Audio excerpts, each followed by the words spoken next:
आज हम लोग इस प्रोविजन टॉपिक में ही कुछ नई बातें सीखने और जानने की प्रयास करते हैं। देखो, इसके पहले एक लेक्चर आया हुआ था, लेक्चर नंबर 9, जिसमें कंप्लीट प्रोविजन के बारे में मैं ओवरव्यू दिया था। ठीक है, जो भी बच्चे उस लेक्चर को नहीं देखे हो, लेक्चर नंबर 9 को, उसको आप लोग जरूर देख लो, क्योंकि जब तक लेक्चर नंबर 9 को नहीं देखोगे, इसके आगे के लेक्चर जो भी आ रहे हैं 10, 11 जो भी प्रोविजंस पढ़ाएंगे वो आपको समझ में नहीं आएगा। इसलिए पहले लेक्चर इसके पहले वाले जो हैं उसको देख लेना है, उसके बाद इस क्लास को देखना है, इस वीडियो को देखना है। चलो आज हम लोग फटाफट इस पर एक नई बात करते हैं, इसी टॉपिक को आगे बढ़ाते हैं। देखो, ये जो प्रोविजन है इसका बैलेंस को ठीक से याद रखना। बैलेंस, देखो प्रोविजन जो है, प्रोविजन के जो बैलेंस होंगे, क्योंकि बैलेंस मैं क्यों बोलता हूं, मैं क्लियर बोला हूं कि जितने भी एक्सपेंसेस हैं, लॉसेस हैं, इनकम है, गेन है, उसको एनी हाउ ईयर एंड में क्लोज कर दिया जाता है। एनी हाउ बंद कर दिया जाता है। क्यों बंद कर दिया जाता है, इस पर भी मैं बहुत बार डिस्कशन कर चुका हूं, क्यों बंद करना है। क्योंकि एक्रूवल बेसिस को हम लोग फॉलो कर रहे हैं, अकाउंट्स बनता ही एक्रूवल बेसिस पर है। और एक्रूवल बेसिस क्या बोला था कि सेम ईयर की बात सेम ईयर में करो, ना आगे की बात करो ना पीछे की बात करो, लेकिन जिस ईयर का अकाउंट्स बना रहे हो उस ईयर की 100% बात करो। तो प्रोविजन वाले केस में मैं जो इसके पहले वीडियो बनाया था उसमें बताया था कि देखो बैड डेट जो है वो सेम ईयर का सेम ईयर में पता नहीं चल पा रहा है, जिसके चलते हमारा एक्रूवल कॉन्सेप्ट जो है वो फॉलो नहीं हो रहा है। यानी जब हम लोग प्रॉफिट एंड लॉस अकाउंट बना रहे हैं तो वहां हमको एग्जैक्ट नेट प्रॉफिट नहीं पता चल रहा है, करेक्ट नेट प्रॉफिट पता नहीं चल पा रहा था। इसलिए ये जो ड्रॉबैक था अकाउंट्स का, जो मैं ड्रॉबैक समझाया उसके पहले वाले क्लास में, वो जो ड्रॉबैक था उस ड्रॉबैक का समाधान इसी प्रोविजन से होने वाला है। देखना, तो चूंकि एक्सपेंस लॉस इनकम को बंद करना है, तो बंद करने का सिंपल तरीका मैं समझाया था कि देखो बेटे, डेबिट को हम लोग प्लस से डिनोट कर रहे हो, क्रेडिट को माइनस से। अगर तुम्हारा कोई भी चीज डेबिट में है, मान लो 100 रुपीज डेबिट में है, और अगर हमको इसको बंद करना है, मैं डेबिट वाला 100 रुपीज को क्लोज करना चाह रहा हूं, तो जब ये प्लस में है तो उतना ही से जब इसको माइनस कर दोगे, ठीक है, तो तुम्हारा ये क्या हो जाएगा, जीरो हो जाएगा, यानी ये बंद हो जाएगा। तो अकाउंट्स का सिंपल सा फंडा है, देखो कि जब किसी एक्सपेंसेस लॉसेस इनकम को बंद करना हो तो हम लोगों को उसकी बैलेंस को पहले पहचानना चाहिए, तो बंद करना आसान हो जाता है चीजें। देखो, बैलेंस को पहचान लोगे कि जिस चीज को हम बंद करना चाह रहे हैं वो प्लस में है कि माइनस में है, डेबिट बैलेंस में है कि क्रेडिट बैलेंस में है। जब इस चीज को पहचानोगे तो इजीली बंद कर लोगे। अगर हमें डेबिट की इंफॉर्मेशन को बंद करना है तो फुली क्रेडिट कर दो, और क्रेडिट की इंफॉर्मेशन को बंद करना है तो फुली डेबिट कर दो। यही तो करना है बंद करने के लिए। तो चूंकि यहां भी बंद करने की जरूरत पड़ेगी, इसलिए मैं बोल रहा हूं कि प्रोविजन के बैलेंस को पहले पहचानो तो एंट्री करने में आसानी होगी। देखो, ये जो प्रोविजंस हैं, अगर ये 4 एक्सपेंसेस या losses, for expenses losses, expenses losses के लिए अगर प्रोविजन बनाया गया, जैसे बैड डेट के लिए प्रोविजन बनाया जाता है। देखो, हम लोग यहां पर for provision for doubtful debts oblique लिखा हुआ है बैड डेट, तो डाउटफुल डेब्ट या बैड डेट के लिए प्रोविजन बनाया जाता है। सारे इंफॉर्मेशन, सारे एक्सपेंस लॉस इनकम के लिए प्रोविजन नहीं बनता है, मैं इसके पहले वाले क्लास में क्लियर किया हुआ हूं कि आखिरकार प्रोविजंस जो बनाए जाते हैं वो किस तरह के एक्सपेंसेस लॉसेस इनकम गेन के लिए बनाए जाते हैं, ये एकदम कंप्लीट समझाया गया है। इसलिए मैं बार बार कह रहा हूं कि इसके पहले वाला क्लास को जाकर देखो, ठीक है ना। अब देखो, किसी भी एक्सपेंस लॉस के लिए अगर प्रोविजन बनाए हो, जैसे मान लो डाउटफुल डेब्ट्स के लिए बनाए हो, डिस्काउंट अगर डेटर को देना चाह रहे हो भविष्य में, उस डिस्काउंट के लिए प्रोविजन बनाए हो, तो डिस्काउंट भी हमारा क्या होगा, लॉस ही होना है, बैड डेट हमारा लॉस है। देखो, तो अगर हम लोग प्रोविजंस एक्सपेंसेस लॉसेस के लिए बनाए हुए हैं बेटे, तो इसका क्रेडिट बैलेंस शो करेगा। देखना, क्रेडिट बैलेंस शो करता है, credit balance that is minus, minus में रहेगा ये, ठीक है ना। और अगर हम लोग फॉर इनकम या गेन, ठीक है, अगर किसी इनकम गेन के लिए प्रोविजन बना रहे हो तो इसका डेबिट बैलेंस शो करेगा। तो पहले बैलेंस को पकड़ने की प्रयास करना। देखो किसी भी इनकम गेन, मान लो क्रेडिटर की बात आया, लिखा देखो यहां पर फॉर डिस्काउंट ऑन क्रेडिटर, अगर किसी से उधार माल खरीदे हो और समय से पहले उसको पैसा दोगे तब वो तुम्हें डिस्काउंट देगा, यानी क्रेडिटर पर डिस्काउंट मिलने की संभावना होती है। मैं बोला था कि provision on the basis of estimation बनाया जाता है, अनुमान के आधार पर, अनुमानित फिगर होता है, एक्चुअलिटी के आधार पर नहीं बनेगा। जब भी बनेगा ये अनुमान के आधार पर। क्यों अनुमान के आधार पर बनता है ये भी मैं समझाया हुआ हूं। अगर किसी लॉस का अमाउंट कंफर्म पता चल ही जाए तो मैं उसको लॉस ही बोलने वाला हूं और डायरेक्ट पीएनएल में दिखाने वाला हूं। लेकिन मैं बोला था कि जिस एक्सपेंसेस लॉसेस का अमाउंट पता नहीं होता है, एक्सपेंस लॉस तो होंगे, इनकम होंगे, ये संभावना है, बट कितना होंगे ये पता नहीं है, तब ऐसे एक्सपेंसेस लॉसेस इनकम गेन के लिए प्रोविजन बनाया जाता है। मैं ये समझाया था। अगर किसी पार्टी, मान लो हम उधार माल बेचे हैं, डेटर है, तो मुझे लग रहा है कि कुछ डेटर्स के पास मेरा पैसा डूबेगा, यानी बैड होगा, डाउट बना हुआ है, डाउटफुल, बैड होगा। लेकिन पता तो तब चलेगा जब वो पैसा हमारे पास आ जाएगा। जिनका नहीं आ पाएगा वो लटका रहे पैसा को और ऐसा लग रहा है कि वो आने वाले नहीं है, देने वाले नहीं है, ठीक है, तो मैं उसको बैड डेट बोलता हूं। लेकिन जब तक हमारे पास कलेक्शन नहीं आ जाएगा तब तक अमाउंट पता कैसे चलेगा। तो बैड डेट का अमाउंट पता नहीं चल पाता है, डिस्काउंट अलाउड के अमाउंट पता नहीं चल पाता है, डिस्काउंट रिसीव्ड का अमाउंट पता नहीं चल पाता है कि कैसे, कितने ऐसे डेटर्स हैं जो समय से पहले पैसा देने आ जाएंगे और हमें उसको डिस्काउंट देना पड़ेगा। तो कंफर्म अमाउंट पता नहीं है, इसलिए वैसे एक्सपेंसेस लॉसेस इनकम गेन के लिए हमें प्रोविजंस बनाना पड़ता है, ये मैं बताया था, ठीक है। अब चूंकि मान लो डिस्काउंट अलाउड होगा या डिस्काउंट रिसीव होगा, तो जिस ईयर की ये बात है उसी ईयर के पीएनएल में ना दिखाओगे जी, तब ना एक्रूअल बेसिस फॉलो होगा, सेम ईयर की बात सेम ईयर में होगा। लेकिन दिखाओगे कैसे, चूंकि इसका अमाउंट कंफर्म नहीं है कि कितना डिस्काउंट मिला, कितना डिस्काउंट दिए, ये पता नहीं है, तो पीएनएल में दिखाएगा कैसे इसको, ठीक है। तो फिर हम लोग यहां पर क्या करते हैं, उसकी कमी को प्रोविजन से पूरा करते हैं। सेम ईयर की बात सेम ईयर, पीएनएल में हम लोग प्रोविजन बोलकर दिखा देते हैं, और जब नेक्स्ट ईयर में वो पता चल जाएगा, हमें ईयर इन तक पता नहीं था, फाइनल अकाउंट जब बन रहा था, जब नेक्स्ट ईयर में पता चलेगा तो उस एक्सपेंस लॉस इनकम को हम लोग प्रोविजन से सेट ऑफ कर देंगे, यानी प्रोविजन से बंद कर देंगे। तो हमारा जो पीएनएल अकाउंट बनेगा वो आपका एक्रूअल को फॉलो कर लेगा और आपका एक्यूरेसी उसमें आ जाएगा प्रॉफिट में। हालांकि 100% एक्यूरेसी आएगा ऐसी कोई जोड़ी नहीं है, बट मैक्सिमम एक्यूरेसी उसमें आता है। देखो 90%, मोर देन 90% की एक्यूरेसी आ जाता है। अगर अच्छे बिजनेसमैन हो तो हर बिजनेसमैन को बिजनेस करते करते ये आइडिया हो जाता है कि किस पार्टी के पास उसका पैसा डूबेगा, कितना डूबेगा, ये लमसम पता चल जाता है, और वो एक अनुमान फिट कर लेता है और उसी अनुमान के आधार पर वो प्रोविजन बना देता है। तो अनुमान तो भाई फ्लक्चुएट कर सकता है ना जी, चाहे तो अनुमान जो लगाए हो वो कम हो जाएगा या ज्यादा हो जाएगा, ठीक है, या एडजस्ट सही रहेगा। तो मैं ये बात भी पहले की वीडियो में समझाया हुआ हूं। चलो मैं आगे की बात करता हूं। तो पहले तो बैलेंस को पकड़ने की कोशिश करना है कि किसी भी एक्सपेंसेस लॉसेस के लिए प्रोविजन बना रहे हो तो उसका माइनस बैलेंस यानी क्रेडिट बैलेंस शो करेगा, ठीक है। कैसे करेगा, एंट्री से ही समझेंगे हम लोग। पहले बैलेंस को पहले दिमाग में रखो कि किसी भी एक्सपेंस लॉस के लिए अगर हम लोग प्रोविजंस बना रहे हैं तो उसका minus balance that is credit balance show करने वाला है। और किसी भी इनकम गेन के लिए अगर कोई प्रोविजंस बना रहे हो तो उसका डेबिट बैलेंस शो करने वाला है। ये बैलेंस को पहले पकड़ना, बैलेंस को पहले समझने की प्रयास करना, ठीक है ना। चलो भाई, तो पहले बैलेंस को देख लेना है। अब मैं आगे की बात करता हूं। देखो बैलेंस मैं बता दिया, अब मैं आगे की बात कर रहा हूं।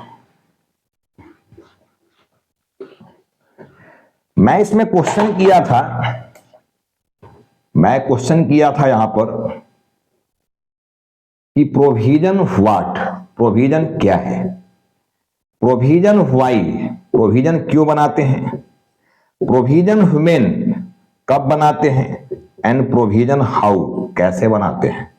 देखो प्रोविजन क्या है, what it is a part of profit and loss. Profit loss का पार्ट है। देखो क्योंकि पीएनएल अकाउंट से बनना है, ये पीएनएल में जाएगा ये। तो अगर प्रॉफिट का केस है तो जब प्रोविजन बनाओगे तो प्रॉफिट उतना से कम हो जाएगा, यानी पार्ट ऑफ प्रॉफिट है। प्रॉफिट के ही एक अमाउंट को किसी खास मकसद से अलग रख रहे हो। खास मकसद क्या है? जैसे बैड डेट, जब पता चलेगा तो उस बैड डेट को हम लोग क्लोज कर देंगे प्रोविजन से, क्योंकि पीएनएल में तो भेज नहीं पाओगे, बैड डेट को पते नहीं है, वो नेक्स्ट ईयर पता चलेगा। तो अभी तो सेवा हम लोग प्रोविजन का ले लिए हैं, तो फिर प्रोविजन से लॉस को हम लोग बंद कर देंगे बैड डेट को, इसलिए हम लोग प्रोविजन बना दिए हैं। ठीक है, तो it is a part of profit और लॉस। प्रोविजन वाई क्यों बनाते हो? To find out correct profit ऑब्लिग लॉस। इसलिए बनाएंगे हम लोग to find out correct profit और लॉस।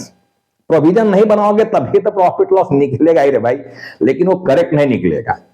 लेकिन जब प्रोविजन बना दोगे तो फिर अप्रूवल फॉलो हो जाएगा, यानी करेक्ट प्रॉफिट लॉस निकल जाएगा। ठीक है, प्रोविजन व्हेन कब बनाना चाहिए? When loss is confirm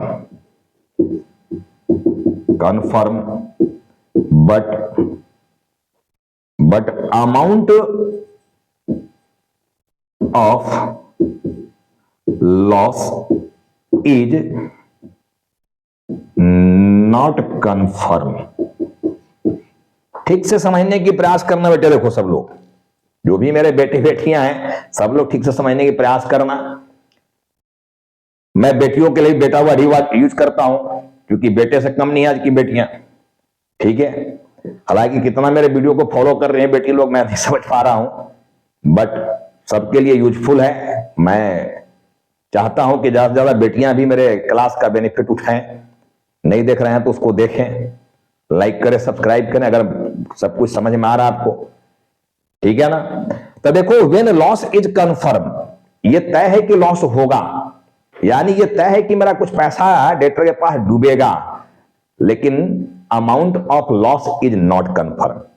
loss का अमाउंट कंफर्म नहीं है कि कितना डूबेगा, कितना लॉस होने वाला है। तब ऐसे लॉस के लिए हम लोग प्रोविजन बनाते हैं। देखो क्लियर लिखा हुआ है, loss is confirm but amount of loss is not confirm. अब प्रोविजन कैसे बनाएंगे? हाउ? इसको बनाया जाता है from profit and loss account, from PNL account. देखो इससे बनता है फ्रॉम पीएनएल अकाउंट। तो अगर एक्सपेंसेस लॉसेस के लिए प्रोविजन बना रहे हो तो हम लोग एंट्री कर देते हैं PNL account debit to provision for doubtful डेब्ट, डीडी लिख रहे हैं, रखना प्रोविजन फॉर डाउटफुल डेब्ट। किसी भी एक्सपेंस लॉस के लिए बना रहे हो तो देखो एंट्री किया जाएगा profit and loss account debit to provision for doubtful डेब्ट। अरे भाई जब पीएनएल अकाउंट बनाओगे तो डेबिट साइड में चला जाएगा ना, और डेबिट साइड में जाने का मतलब प्रॉफिट तुम्हारा कम कर देगा। और ऐसे भी लॉस जब होगा तुम्हारा तो लॉस से प्रॉफिट कम होता है, एक्सपेंस लॉस से सीधा प्रॉफिट कम हो जाएगा और इनकम से प्रॉफिट बढ़ जाता है। यही होना है। तो बैड डेट तुम्हारा लॉस है, डेटर पर डिस्काउंट दोगे तो डिस्काउंट अलाउड भी तुम्हारा लॉस है, जिससे प्रॉफिट घटने वाला है। तो जब मैं यहां प्रॉफिट को डेबिट कर दिया पीएनएल को, मतलब प्रॉफिट घट गया तुम्हारा। तो एंट्री देखो सटीक ये है, profit and loss account debit to provision for DD doubtful account. लेकिन जब इसी प्रोविजन को इनकम के लिए बनाओगे तो ये एंट्री उल्टा हो जाएगा, क्योंकि इनकम से हमारा प्रॉफिट क्या हो जाना है? बढ़ जाना है। क्रेडिटर पर डिस्काउंट मिलने की संभावना है, यानी मिलेगा, जितना भी मिलेगा तो वो हमारा इनकम है, जिससे हमारा नेट प्रॉफिट बढ़ने वाला है। तो जब प्रॉफिट को बढ़ाना है तो प्रॉफिट का क्रेडिट बैलेंस होता है ना जी। 4 पिलर में देखो 2 डेबिट के पिलर हैं। 4 पिलर की बात मैं बार बार करता हूं और बार बार कहता हूं कि बैलेंस को पहचानने सीखो। डेबिट में केवल ई एंड ए होता है, एक्सपेंसेस लॉसेस एंड एसेट्स, और क्रेडिट में भी केवल 2 चीज होता है, I and L, income and liability. तो इनकम का ऑलवेज क्रेडिट बैलेंस होता है, लायबिलिटी का ऑलवेज क्रेडिट बैलेंस होता है, और 4 ही बैलेंस होता है जो मैं यहां लिखा हूं। देखो और ये 4 के बाहर अकाउंट्स में कुछ होता भी नहीं है। तो बैलेंस क्यों पहचानना जरूरी है? जब हम बोलेंगे कि एक्सपेंस लॉस को बढ़ाओ, इंक्रीज कर दो या डिक्रीज करा दो या क्लोज कर दो, तो जब तक बैलेंस को नहीं पहचानोगे, साइन को नहीं पहचानोगे, तो न तो तुम इसको इंक्रीज करा सकते हो, न ही डिक्रीज करा सकते हो और न ही क्लोज कर सकते हो। तो इसलिए बैलेंस को जानना जरूरी है। देखो, एक्सपेंसेस, लॉसेस एंड एसेट्स के डेबिट बैलेंस होते हैं और इनकम लायबिलिटी के क्रेडिट बैलेंस होते हैं। तो बैलेंस पहचान लोगे तो तुम्हारा काम ही आसान हो गया।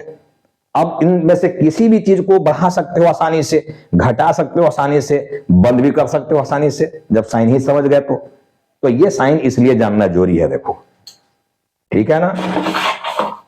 चलो भाई, तो हम लोग अगर किसी इनकम के लिए प्रोविजन बनाएंगे तो उसका देखो ये रिवर्स एंट्री चला जाएगा। जैसे प्रोविजन मान लो बनाना है डिस्काउंट ऑन क्रेडिटर के लिए, तो चूंकि देखो डिस्काउंट ऑन क्रेडिटर के लिए तुम्हारा जो प्रोविजन बनेगा ये इनकम आई होने वाला है, ठीक है ना? तो मैं क्या बोला, बैलेंस जो होगा इनकम के लिए वो डेबिट बैलेंस होगा। तो प्रोविजन हमारा डेबिट में चला जाएगा, लिखेंगे provision for discount on creditors account debit to PNL account. Profit को क्रेडिट कर दिए, अब उससे नेट प्रॉफिट बढ़ जाएगा मेरा, ठीक है? तो ये चारों बात की जवाब दिया गया। देखो, मैं कहीं शॉर्टकट नहीं जा रहा हूं। अब इसके बाद मैं जो समझा रहा हूं कि स्कूल कॉलेज जो समझाते हैं यहां पर वो क्या समझाते हैं, ठीक है? उससे प्रॉब्लम तो बन जाता है, लेकिन प्रोफेशनल जितने भी स्टूडेंट्स हैं उनके लिए वो सफिशिएंट चीज नहीं है। कॉन्सेप्ट क्लियर होना चाहिए। कॉन्सेप्ट का मतलब है, बताया था बार बार, जर्नल, कि हर चीज की डीप में जाने की कोशिश करो, डेप्थ में जाने की कोशिश करो और फिर उसको जर्नल पॉइंट ऑफ व्यू से सोचो क्या होने वाला है। तो प्रोविजंस में देखो ये 4 बहुत ही इंपॉर्टेंट क्वेश्चंस हैं कि प्रोविजन क्या है, ठीक है? प्रोविजन क्यों बनाया जाता है, प्रोविजन कब बनाया जाता है, प्रोविजन हाउ कैसे बनाया जाता है। अरे भाई, प्रोविजन में बोला एक क्लियर कट की on the basis of estimation, अनुमान के आधार पर बनाया जाता है, ठीक है ना? और प्रैक्टिकल अगर हम लोग बात करें प्रॉब्लम का, तो मैं समझाया था कि प्रोविजन और रिजर्व में कोई डिफरेंस नहीं है from account problem point of view, practical point of view, but from theoretical point of view दोनों में डिफरेंस हो जाते हैं। अब एस्टिमेशन की बात मैं क्यों बोल रहा हूं, मैं बार बार समझाता हूं, देखो ऑफलाइन में ही बच्चों को, कि मान लो हो मुझे अपने बेटे को अमेरिका भेजना है पढ़ाने के लिए, और मैं एक एवरेज फैमिली से बिलोंग करता हूं, तो क्या मैं जिस दिन सोचूंगा उसी दिन भेज दूंगा अमेरिका? क्या सारे बच्चे बोलोगे नहीं सर, तो फिर क्या, कैसे भेजेंगे? तो पहले से उसके लिए हमको तैयारी करना होगा। क्या तैयारी करना होगा? कि जितना भी प्रॉफिट मैं अर्न करता हूं उसी में से प्रॉफिट को हमको सेविंग करना होगा, और सेविंग करके इसको एक अलग जगह पर रखना होगा, जिसको तुम प्रोविजन कह रहे हो, रिजर्व कह रहे हो, अलग जगह रखेंगे, ठीक है? सेविंग करते चले जाएंगे, जो प्रॉफिट हमारे पास हो रहा है उसी में से कुछ बचाते जाएंगे। लेकिन मान लो मेरे बेटे को 5 साल बाद भेजना है अमेरिका, तो 5 साल बाद वहां का एजुकेशन कॉस्ट क्या आएगा, ये तुम्हें पता है क्या? हमें तो पता नहीं है, लेकिन तुम्हें पता है क्या? तो अनुमान ही लगाओगे ना जी, कि आज अगर भेजते हैं अमेरिका पढ़ने के लिए, तो मान लो 50 लाख रुपया खर्च होगा, तो 5 साल बाद जब भेजेंगे तो इन्फ्लेशन क्या होगा ये जानना पड़ेगा ना जी। क्या उस समय महंगाई क्या रहेगा, उस समय एजुकेशन कॉस्ट क्या हो जाएगा, तो 5 साल बाद क्या होगा ये तो पता नहीं है। तो फिर क्या करेंगे हम लोग? एक अनुमान लगाएंगे कि आज ये है तो 5 साल बाद क्या होना चाहिए। चाहिए की बात हो रहा है, तो अनुमान तो हो रहा है, तो अनुमान के आधार पर प्रोविजन बनाया जाता है।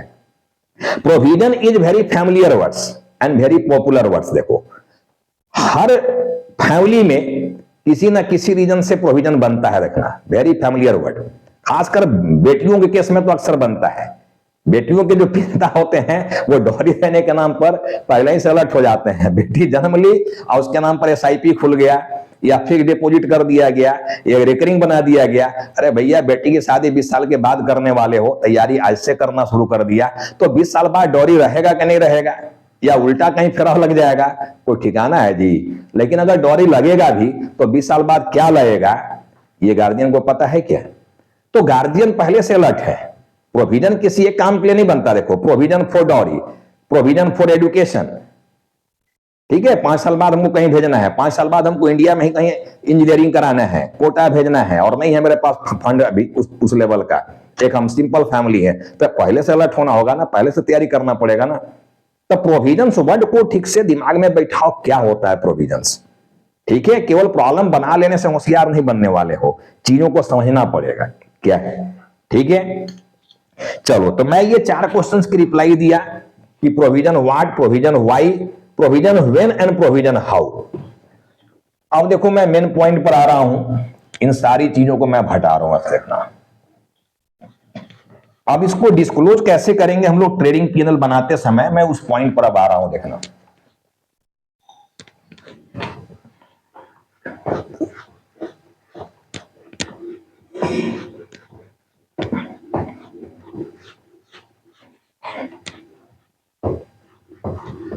चलो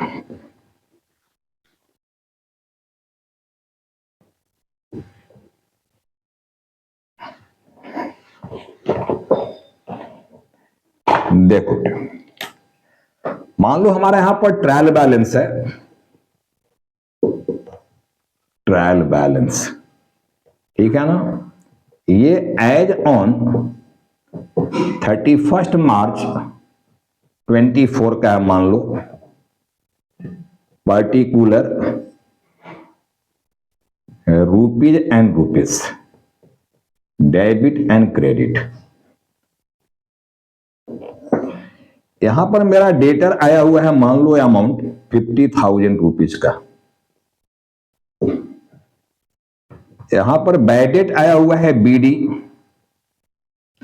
5,000 का, और यहां पर ही आया हुआ है provision for DD doubtful debt, ये आया हुआ है 2,000 रुपीज। ठीक है ना। चलो मान लो ट्रायल मैच किया हुआ है, हालांकि ट्रायल कंप्लीट मैं नहीं दे रहा हूं यहां पर, ट्रायल में बहुत सारे इंफॉर्मेशन है, उसमें से मैं कुछ इंफॉर्मेशन यहां पर लिया कि ट्रायल में मान लो ये इंफॉर्मेशन दिए हुए हैं। इसके बाद मैं कुछ एडजस्टमेंट लिया था, इसके पहले वाले वीडियो में देखो मैं एडजस्टमेंट लिया था। इसमें पहला था कि create provision for DD by 10%। Second में बोला था कि made provision for discount on debtors, ठीक है, एंड क्रेडिटर्स बाई 10%। और थर्ड इसमें आया हुआ है मान लो further bad debt FBD, further bad debt आया हुआ है यहां पर मान लो 5,000 रुपीज, ये फर्दर बैड डेट है। ये 3 एडजस्टमेंट आ गया और तीनों का संबंध डेटर से है। एक क्रेडिटर लिखा हुआ है केवल डिस्काउंट वाले में देखना, बट तीनों का संबंध डेटर से ही है। ठीक है ना, 3 एडजस्टमेंट।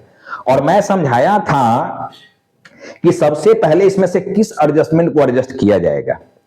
मैं समझाया था कि सबसे पहले यहां पर देखो जो क्रिएट प्रोविजन फॉर डीडी लिखा हुआ है, इसको हम लोग बोलते हैं न्यू रिजर्व NR, और जो ट्रायल के अंदर प्रोविजन दिया हुआ है यहां पर 2,000, इसको हम लोग बोलते हैं OR, ओल्ड रिजर्व या ओल्ड प्रोविजन बोल दो। ठीक है, इसको न्यू रिजर्व या न्यू प्रोविजन बोलो। तो जो एडजस्टमेंट में दिया हुआ है क्रिएट करने के लिए प्रोविजन, उसको NR कहा जाता है, न्यू रिजर्व, नया बनाएंगे। और जो पहले से ही ट्रायल में आ रहा है उसको कहा जाता है ओल्ड रिजर्व OR। मैं बोला था कि सबसे पहले देखो वर्क जो किया जाता है यहां पर, मैं इधर नंबरिंग कर दे रहा हूं, सबसे पहले देखो किया जाता है NR का काम। ठीक है, सबसे पहले NR का काम भी नहीं होता है, सबसे पहले काम होता है देखो FBD का, नंबर 1। क्यों होता है इसको आगे हम लोग एग्जाम और समझेंगे डिस्क्लोजर के समय। देखो सेकेंड काम होता है देखो यहां पर न्यू रिजर्व का, और थर्ड में काम होता है यहां पर डिस्काउंट का। ऐसा क्यों होता है जान लेना। डेटर में केवल 3 ही एडजस्टमेंट नहीं है, 3-4 एडजस्टमेंट और मिलने वाले हैं डेटर में, जान लेना। ठीक है, लेकिन ये 3 एडजस्टमेंट में रैंकिंग है, इसको जहां तहां एडजस्ट नहीं कर सकते हो, जैसे तैसे नहीं कर सकते हो। इसमें रैंकिंग है कि सबसे पहले किसको एडजस्ट करें, उसके बाद किसको एडजस्ट करें, उसके बाद किसको एडजस्ट करें। तो ये रैंकिंग है देखो, तो रैंकिंग को पहले दिमाग में सेट कर लेना, याद रखना रैंकिंग को। सबसे पहला काम फर्दर बैड डेट का होता है FBD। क्यों होता है उस पर रिप्लाई मैं देने वाला हूं। देखो मेरा तो काम ही है यार हाउ एंड वाई समझाना, उससे ज्यादा मैं बात करता नहीं हूं। हाउ एंड वाई, कैसे हुआ, क्यों हुआ। ठीक है, इसकी रिप्लाई पूरा दिया जाएगा। याद में कुछ नहीं करा रहा हूं, याद में कराता भी नहीं, मेरा मकसद यह सिखाना भी, सिखा रहा हूं देखो। ठीक है ना। तो फर्दर बैड डेट का काम पहले करना है, सेकेंड में एनआर का काम करना है, थर्ड में हम लोग को डिस्काउंट का काम करना है। ये तीसरा काम है लास्ट में। देखो क्यों ऐसा होगा इस पर हम लोग डिस्कस करेंगे। मान लो तुम्हारा यहां पर क्रेडिटर भी दिया हुआ है ट्रायल बैलेंस में, क्रेडिटर्स का अमाउंट दिया हुआ है 20,000 रुपीज, ये दिया हुआ मान लो। चलो हम लोग इसको देखो यहां पर अब लाते हैं कि मान लो हमको यहां बनाना है trading and profit and loss account, profit and loss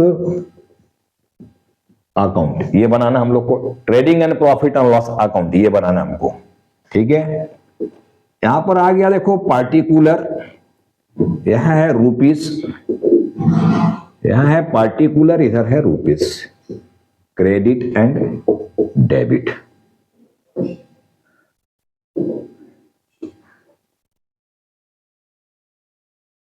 देखो ऊपर में मान लो मेरा ट्रेडिंग अकाउंट है और नीचे में हमारा पीएनएल अकाउंट है बाई, इधर आया हुआ देखो यहां। और इधर हम लोग एक बैलेंस शीट ड्रॉ कर रहे हैं। देखो जगह चूंकि नहीं है, या नीचे में बैलेंस शीट ड्रॉ कर दे रहा हूं, देखना यहां पर।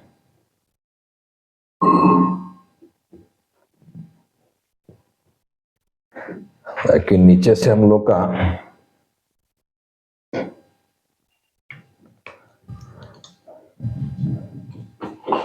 और थोड़ा सा ऊपर लेता हूं, रुको।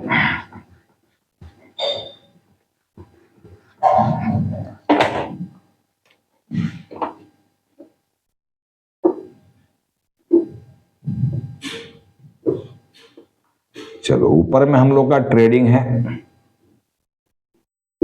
बाई 2, यहां भी आ गया 2, इधर है बाई। मान लो जैसे यहां पर ग्रॉस प्रॉफिट हमारा आया हुआ है जीपी, ये ग्रॉस प्रॉफिट आया हुआ है मान लो हमारा 50,000 रुपीज। इसी जीपी को हम लोग इधर भेज देते हैं, ये बना के सिखाया हुआ है आप सभी को। 50,000 यहां पर आ गया जीपी। ये सब काल्पनिक फिगर है। देखो मान लो कि ट्रेडिंग अकाउंट जब बनाया तो उससे ग्रॉस प्रॉफिट निकल कर आया 50,000 रुपया, और ये ग्रॉस प्रॉफिट को हम लोग पीएनएल में यहां भेज दिए। ठीक है ना। अब देखो यहां चीजें पड़े हुए हैं, सबको दिखाना है, कैसे दिखाएं, डिस्क्लोज करने सीखना है अपने को। इसके नीचे हमारा बैलेंस शीट है, देखना यहां बैलेंस शीट एज एट 31 मार्च 24 का। लाइबिलिटी है रुपीज है, एसेट्स है रुपीज है। देखो चलो ये बैलेंस शीट है, देखना। ठीक है ना, बैलेंस शीट भी बन गया।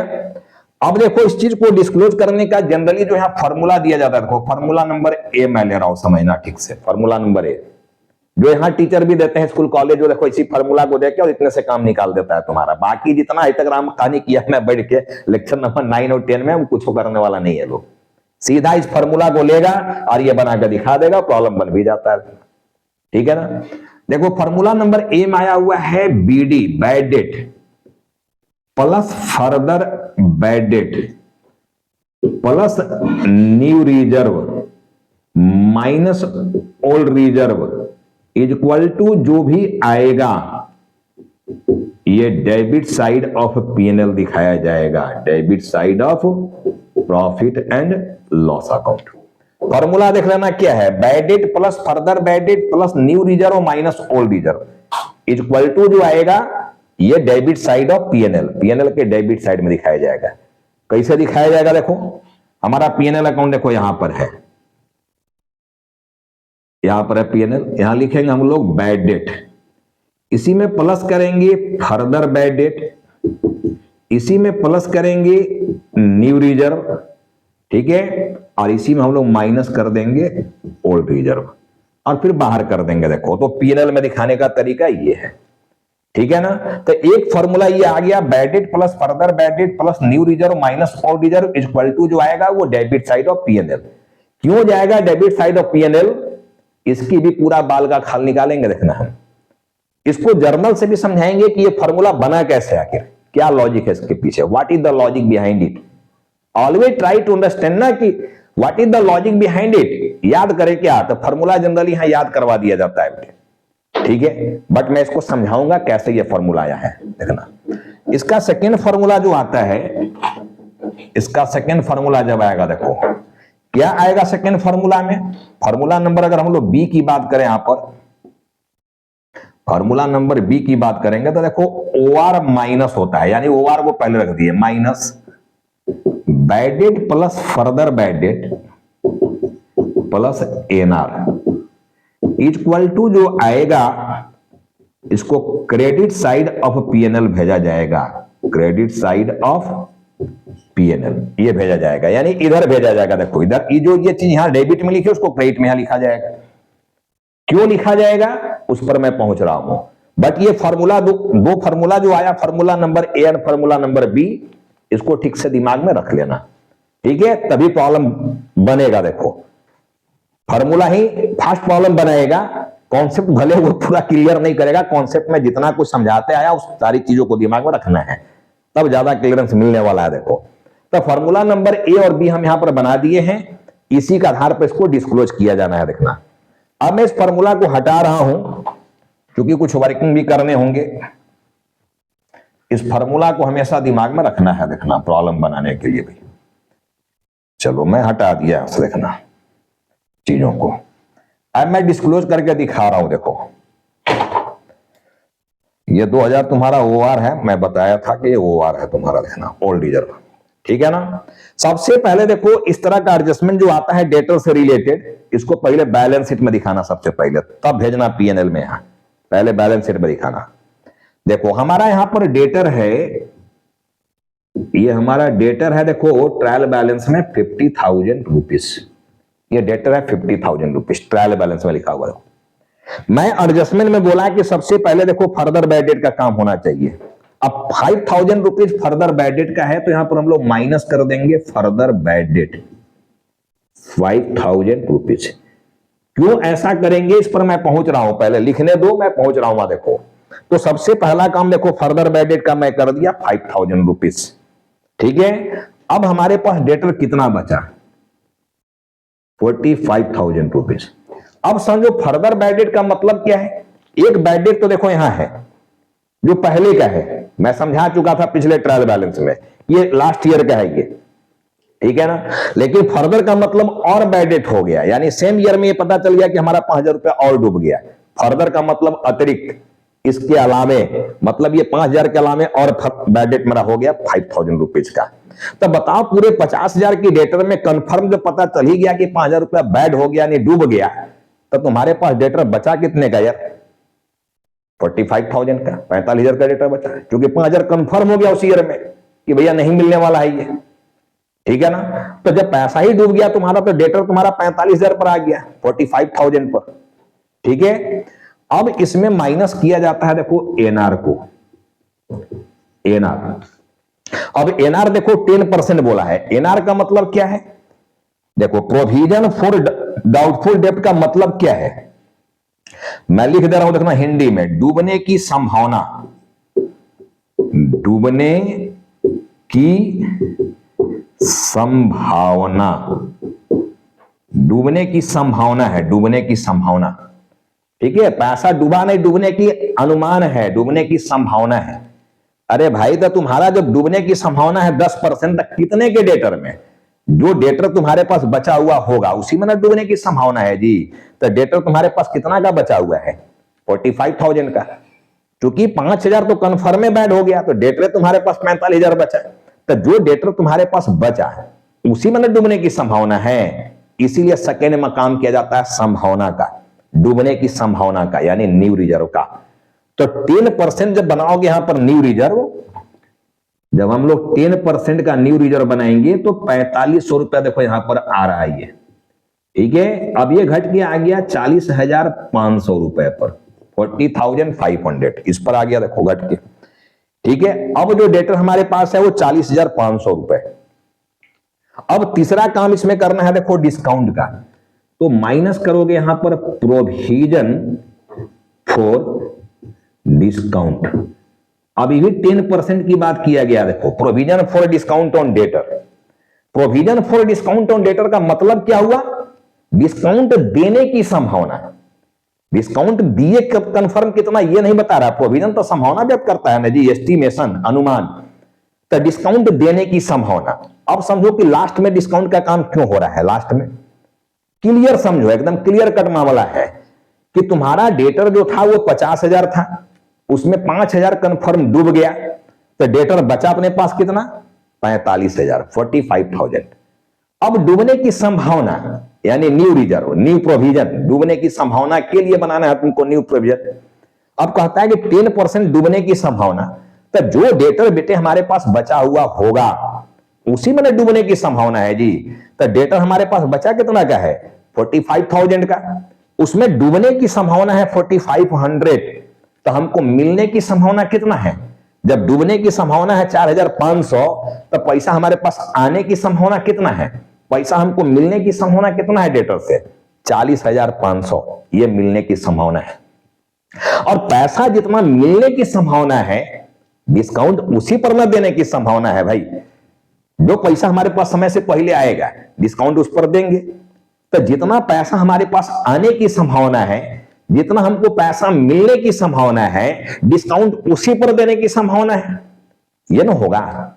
इसलिए डिस्काउंट का काम लास्ट में होता है। देखो क्लियर हो गया सबको, गॉट इट, समझ लो सब लोग बात को कि जितना पैसा हमको मिलने की संभावना है, डिस्काउंट उसी पर देने की संभावना है, तो इसलिए डिस्काउंट का काम लास्ट में किया जाता है। और जब यहां पर हम लोग 10% बनाएंगे ये, तो 4050 ये तुम्हारा यहां से चला जाएगा, और ठीक है ना, 40,500 में से 4050 तुम्हारा और माइनस हो गया, 10 में से 5 गया 5, ये हो गया 4, ठीक है, और ये हो गया 36, तो 36,450 रुपया तुम्हारा बाहर आ जाएगा, ये आ जाएगा 36,450, ठीक है ना, ये अमाउंट बाहर आ जाएगा। अब अगर कोई तुमसे पूछ दे कि बताओ इस डिस्क्लोजर को देखकर जी कि डेटर से हमको पैसा कितना लेना है, कितना का डेटर हमारे पास बचा हुआ है, तो अधिकतर बच्चे ये बोल देते हैं 36,450, ये मत बोल देना, सरासर गलत हो जाएगा रिप्लाई तुम्हारा। डेटर का अमाउंट तुम्हारा अभी भी 45,000 ही है।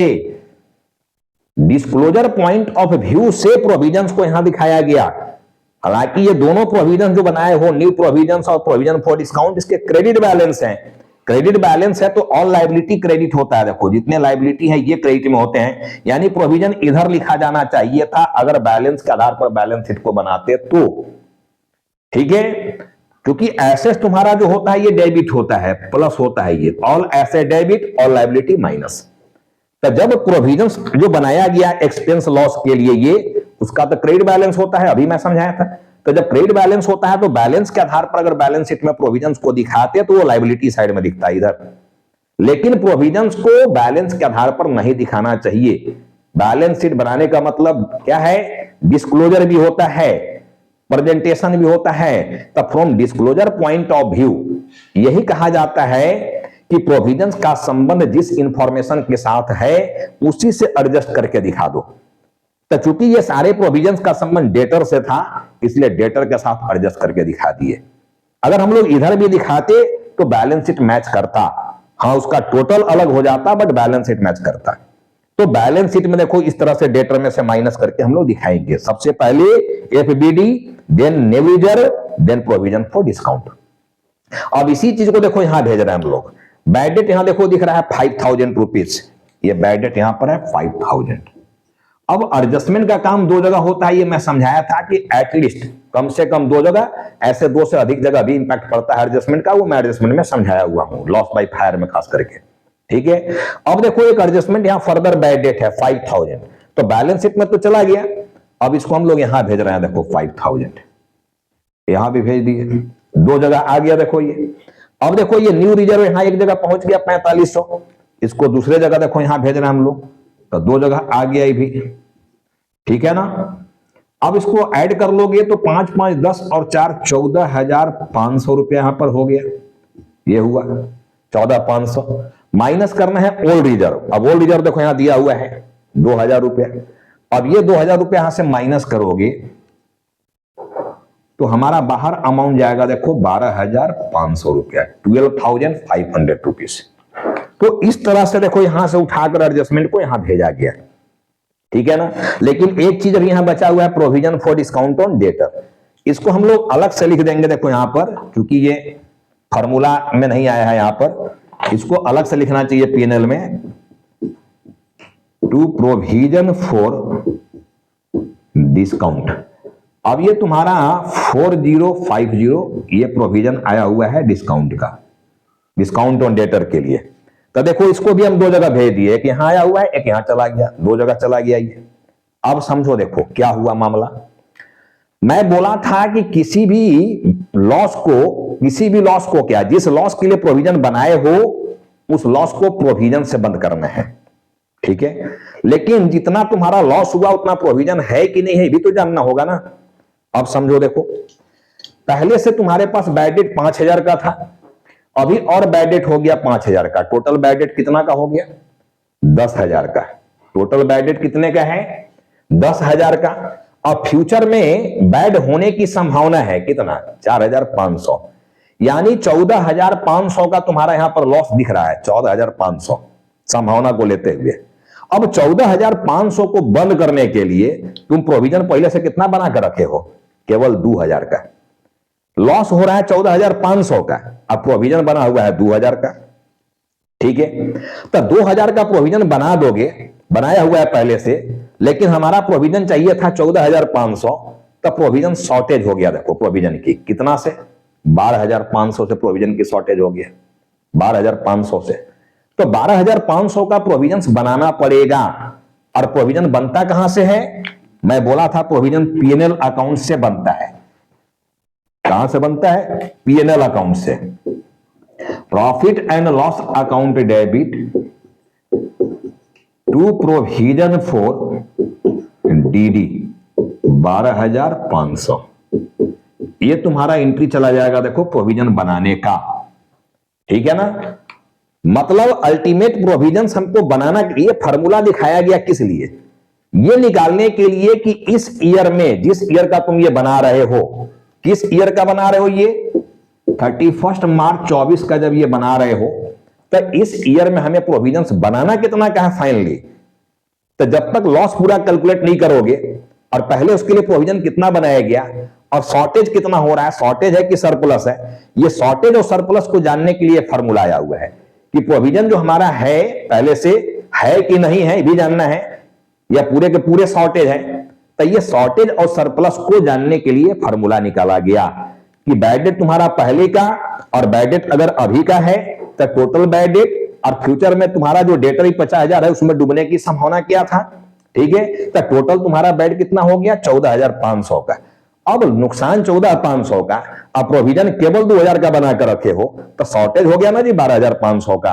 अब वही 12,500 का प्रोविजन बनाना पड़ेगा। अब प्रोविजन बनता है पीएनएल अकाउंट से, तो पीएनएल से बना दिए। देखो अब अगर यही केस को हम उल्टा कर दें कि हमारे पास ओल्ड रिजर्व का अमाउंट 20,000 है, तो बड़ा अमाउंट से छोटा अमाउंट घटाया जाएगा ना। ये तीनों का टोटल तुम्हारा 14,500 है और मान लो को ओल्ड रिजर्व का अमाउंट 20,000 है, ऐसा मान लो। तब इसको हम लोग क्रेडिट साइड में दिखाते हैं इधर, क्योंकि भाई तुम्हारा नुकसान 14,500 का है, पहले से प्रोविजन बना के तुम 20,000 का रख दिए हो, यानी सरप्लस में हो गया जी, प्रोविजन ज्यादा बन गया ना। तो जितना से ज्यादा बना दिए हो उस अमाउंट को हम लोग यहां पर क्रेडिट में भेज देंगे, क्योंकि प्रोविजन जब बनाते हो तो उससे प्रॉफिट कम हो जाता है। अब तुम प्रोविजन बना दिया 20,000 का, तो प्रॉफिट 20,000 से कम हो गया, जबकि प्रोविजन प्रॉफिट कम होना चाहिए था 14,500 से, लेकिन प्रोविजन बना के 20,000 से 20,000 से प्रॉफिट कम कर दिया, यानी ज्यादा प्रॉफिट कम कर दिया 4,500 से। तो 4,500 से प्रॉफिट को बढ़ा देंगे। प्रॉफिट को बढ़ाने के लिए हम लोग इधर क्रेडिट में भेज देंगे 4,500 4,500 रुपीज। तो हमारा ये पोजीशन जो होगा नेट प्रॉफिट का उसे ही निकल जाएगा। तो इस तरह से डिस्क्लोज किया जाता है चीजों को। देखो अब यहां पर क्रेडिटर पर भी डिस्काउंट प्रोविजंस आया हुआ है 10%। तो क्रेडिटर तुम्हारा देखो इस लायबिलिटी साइड में आएगा, क्रेडिटर तुम्हारा लायबिलिटी साइड में यहां पर आ जाएगा। अब क्रेडिटर का अमाउंट दिया हुआ है 20,000 रुपीज ट्रायल बैलेंस में, इसी में माइनस कर दिया जाता है प्रोविजन फॉर डिस्काउंट। अब 10% है तो 2,000 रुपया निकलेगा ये, तो ये तुम्हारा 18,000 रुपया बाहर आ जाएगा। और ये प्रोविजन तुम जो क्रेडिट में देख रहे हो उसको हम लोग क्रेडिट में इधर भेज देंगे, यहां पर यहां लिख देंगे provision for discount. On creditor लिखना है तो लिख सकते हो, 2000 रुपया इधर भेज दिए। तो जब क्रेडिटर पर प्रोविजंस की बात आएगा तो इधर लायबिलिटी साइड में क्रेडिटर से माइनस कर देंगे, और चूंकि ये इनकम है, क्रेडिटर पर डिस्काउंट मिलता है हमें, तो मिलने की संभावना है, तो हम लोग इनकम साइड में लिख दिया। देखो ये क्रेडिट साइड इनकम साइड है और ये डेबिट साइड हमारा एक्सपेंस साइड है। तो ऐसे डिस्क्लोज किया जाता है प्रोविजंस को। ठीक है, तो होप कि सारे बच्चों को ये प्रोविजंस की डिस्क्लोजर और फॉर्मूला जो भी है ये आज की क्लास में पूरी समझ में आई होगी। अब इसमें देखो 3 एडजस्टमेंट के अलावे और कौन कौन से एडजस्टमेंट डेटर्स रिलेटेड बढ़ सकते हैं, और जब और एडजस्टमेंट बढ़ जाएंगे तब और ही मजेदार क्वेश्चंस बन जाएगा। फिर ये पता करना सबसे इंपॉर्टेंट चीज हो जाएगा कि जब 5-6 एडजस्टमेंट हो गए और सबका संबंध डेटर से ही है, तो पहले किसको एडजस्ट करें। तो इसके अगले वाले वीडियो में, क्योंकि ये वीडियो काफी बड़ा होने लगा, बच्चे इतने बड़े बड़े वीडियो नहीं देख रहे हैं आजकल, तो शॉर्ट वीडियो भी खोज रहे हैं कि 10 मिनट वाला वीडियो बनाइए सर, और तो 10-20 मिनट वाला वीडियो को ठुमका लगाना है जी, अकाउंट्स पढ़ना है तुमको पूरा, तो वीडियो तो बड़ा ही बनना है।